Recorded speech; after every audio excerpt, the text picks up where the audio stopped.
দিন চলে যায় আর তার সঙ্গে সঙ্গে আমাদের জীবনের সময়ও অনেকটাই পরিবর্তন হয়ে যায়। সময়ের সাথে সাথে আসলে জীবনের গতিধারা অনেকটাই পরিবর্তন হয়ে যায়। তো নমস্কার বন্ধুরা, কেমন আছো তোমরা সবাই? জিতুস মম কিচেনে তোমাদের আবার স্বাগতম।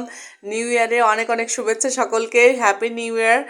তো এরকম দিনে আসলে কিন্তু মনে পড়ে আজ থেকে আরও 15 বছর আগে কিন্তু আসলে আমরা কত আনন্দ করতাম ছোটরা, যখন সবাই ছোট ছিলাম তখন কিন্তু কি করব না করব সেটা নিয়ে আরও 15 দিন আগে থেকেই প্ল্যান করতাম। মানে নিউ ইয়ার আসলেই সবাই মিলে প্ল্যান করতাম যে নিউ ইয়ারে কী খাবো না খাবো। তখন তো আসলে আমাদের অত কিছু প্রয়োজন ছিল না, অত কিছু বুঝতাম না।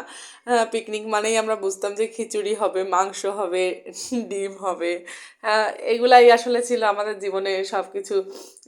খুব সামান্যতে আসলে আমরা খুশি হয়ে যেতাম। দেখো সময় কত তাড়াতাড়ি পরিবর্তন হয়ে যায়, সেই দিনগুলো কিন্তু এখন আর আমাদের লাইফে নাই। তো যাই হোক, এখন যাদের জীবন সেই টাইমটা আছে তাদের জীবনটা তো নষ্ট করা যাবে না। যদিও যেভাবে আমরা উদযাপন করতাম সেভাবে হয়তো সবসময় স্কোপ নেই, সেরকম করা থাকেও না। তো তাই বলে কি নিউ ইয়ারে খাওয়া দাওয়া হবে না? খাওয়া দাওয়ার তো করতেই হবে।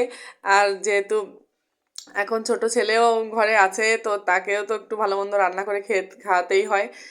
তো ওর জন্য কিন্তু রান্নাবাড়া করতে চলে আসছি সকাল সকাল। তো বাবুর জন্য কিন্তু আজকে রান্না করেছিলাম অনেক কিছুই। তো পোলাও রান্না করেছিলাম, তার সঙ্গে কিন্তু ও কিন্তু বেগুন ভাজিটা খুবই পছন্দ করে। আর ডিম ভুনা করেছিলাম দুধ দিয়ে।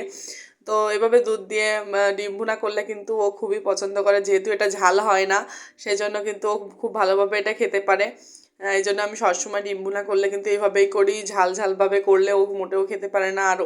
আর একটা মাই বোঝে যে খাবারটা আসলে সন্তান খেতে পারবে না সেই খাবারটা কিন্তু মায়ের মুখেও ওঠে না।